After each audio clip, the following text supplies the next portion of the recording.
आप देख रहे हैं ऑनलाइन हिंदुस्तान न्यूज और मैं हूं आपके साथ नेहा ठाकुर।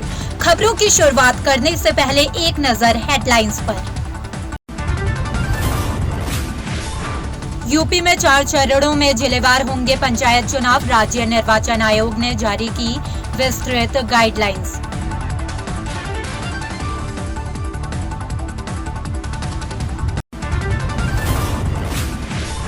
अब 7,000 करोड़ तक लोन ले सकेगी बिजली कंपनियां।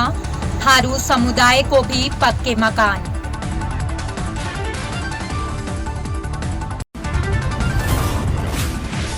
यूपी में एक और बम्पर शिक्षक भर्ती। यूपी टीईटी का रिजल्ट आते ही होगी घोषणा। भरे जाएंगे 51,000 खाली पद।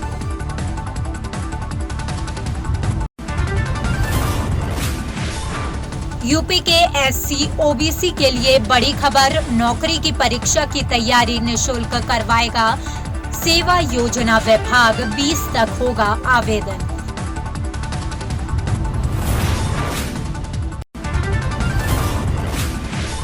मायावती ने कोरोना पर पीएम मोदी की मुख्यमंत्रियों संग बैठक का किया स्वागत।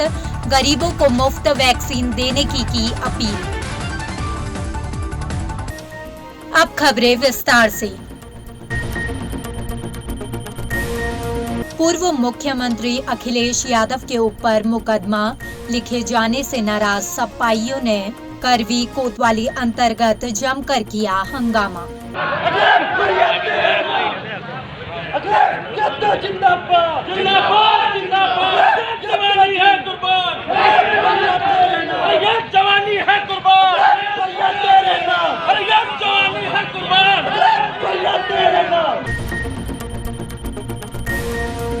जनपद श्रावस्ती के विकासखंड इकोना के अंतर्गत संजय पार्क इकोना में शिक्षा विभाग द्वारा शिक्षा चौपाल लगाकर शिक्षक और बच्चों का उत्साहवर्धन करते हुए मुख्य अतिथि के रूप में वर्तमान विधायक राम फेरन पांडे के द्वारा फूलों का गुलदस्ता देकर सम्मान समारोह का कार्यक्रम किया गया और बच्चों के उत्साहवर्धन के लिए प्रोटेस्ट के माध्यम से पढ़ाई शिक्षा को आगे बढ़ाने के लिए आधुनिक उपकरण के माध्यम से स्कीम पर बच्चों को खिलौने अंक छोटा बड़ा के माध्यम से अवगत कराया और बच्चों को फल देकर सम्मानित किया गया।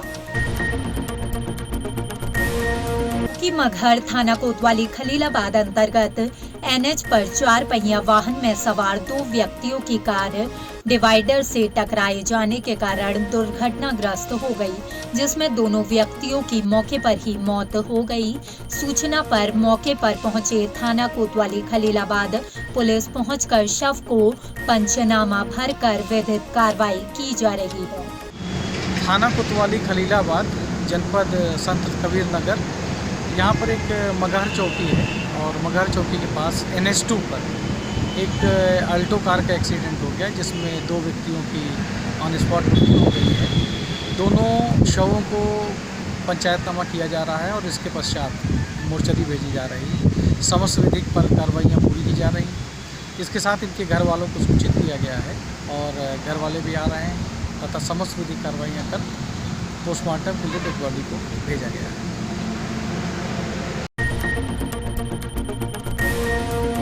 सुल्तानगंज थाना परिसर में थाना अध्यक्ष डॉक्टर गौरव कुमार सीओ शभु शरण राय वीडियो नवल किशोर ठाकुर के नेतृत्व में एनसीसी कैंडिडेट कोर को प्रशिक्षित प्रमाण पत्र का वितरण किया गया। इसको लेकर बताया जा रहा है कि महाशिवरात्रि पर्व के अवसर पर विधि व्यवस्था में अथक परिश्रम करके सुल्तानगंज थाना अंतर्गत सराहनीय कार्य किया गया। घंटाघर तहसील क्षेत्र के डिहवा चौराहे पर सपा के वरिष्ठ नेता 25 नंबर वार्ड के भावी प्रत्याशी रविंद्र नाथ राय की अगुवाई में सपा विकास विजन का कार्यक्रम किया गया, जिसमें सरकार की नीतियों के बारे में धर्मेंद्र सोलंकी के बिरहा के माध्यम से जनता को समझाया गया और जिले से आए हुए सपा के नेताओं ने अपने अपने विचार जनता के सामने प्रकट किए। सुल्तानगंज के खादी ग्राम उद्योग के प्रांगण में भारत सरकार के पूर्व केंद्रीय मंत्री जयप्रकाश नारायण यादव पहुंचे। इस दौरान राजद के प्रदेश महासचिव डॉक्टर चक्रप्राणी हेमांशु, पूर्व विधायक फरनेंद्र चौधरी, प्रखंड अध्यक्ष मोहम्मद मिराज, युवा अध्यक्ष नट बिहारी मंडल से मुलाकात कर हालचाल जानने हेतु क्षेत्र की समस्याओं से रूबरू हुए। साथ ही संवाददाता सम्मेलन किया। सुल्तानगंज अगवानी पुल अधिग्रहण मामले में किसानों से पूछताछ की गई। श्री मिराज साहब ने करने का काम किया। पहले हम इसी स्थानीय मुद्दे से सवाल की शुरुआत करेंगे, फिर कुछ राज्य के मुद्दों को हम उठाएंगे और कुछ जो है केंद्र की जो ज्यादतियाँ हो रही है उसके भी सवाल हम उठाएंगे। पत्रकार बंधु भी यहाँ उपस्थित है। पथ निर्माण के लिए तिलकपुर में 21 एकड़ में लगी गेहूं की फसल जेसीबी मशीन से रौंद डाला गया। किसान की तबाही और बर्बादी करने का काम किया गया। पानी न होने के कारण गौशाला में तड़प रही हैं गौवंश। आखिर क्यों बेजुबानों को तड़पाया जा रहा है? क्या जुर्म है इन बेजुबानों का जो इन्हें पानी के लिए तड़पाया जा रहा है? महेवा विकास खंड के ग्राम बावई की गौशाला का मामला। पहले गौशाला में प्रतिदिन भूख से दम तोड़ रहे थे बेजुबान, अब पानी के लिए तड़प रहे हैं गौवंश।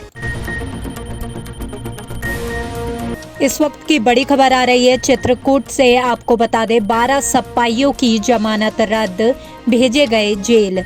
124A राजद्रोह का लगा मुकदमा, कई कट्टर सपा नेता शामिल। बोलने नहीं दे रही, जो भी आवाज उठाता है गुंडा एक्ट और गैंगस्टर की कार्रवाई की जा रही, जो सरासर गलत है। और हमारी समाजवादी पार्टी माननीय अखिलेश यादव जी के ऊपर जिस तरह इन्होंने जबरदस्ती मुकदमा लगाया है फर्जी, उसके हम विरोध में शांतिपूर्वक ज्ञापन देने जा रहे थे, लेकिन प्रशासन के लोग जबरदस्ती गुंडाई तरीके से और जबरदस्ती करके हम लोग को फर्जी मुकदमे लगाकर जेल भेजने का काम कर रही है। इनके ऊपर भारतीय जनता पार्टी के जनप्रतिनिधियों को यह दिक्कत है कि समाजवादी पार्टी के लोग पंचायत चुनाव में रहेंगे तो इनकी एक भी सीट नहीं जीत पा रही है, इसलिए इन्होंने सुनियोजित तरीके से इन लोगों ने साजिश रची। राजनीतिक द्वेष भावना के तहत द्वेष भावना, पूर्ण राजनीतिक पंचायत चुनाव से वंचित करने के लिए, कार्यकर्ताओं में हतोत्साहित करने के लिए इन्होंने जो कुचक्र रखा चाहा है कि पंचायत चुनाव में समाजवादी पार्टी को जनता भारी बहुमत से हर क्षेत्र से, हर वार्ड मेंबर को, प्रधानों को, जिला पंचायत सदस्यों को विजयी बनाकर भेजने का काम करेगी। यही मेरी जनता से अपील है। फिलहाल हमारे आज के इस बुलेटिन में इतना ही। तमाम छोटी बड़ी खबरों के लिए सब्सक्राइब कीजिए ऑनलाइन हिंदुस्तान न्यूज। और अगर आप ये वीडियो फेसबुक पर देख रहे हैं तो हमारे फेसबुक पेज को लाइक और फॉलो करना ना भूलें। नमस्कार।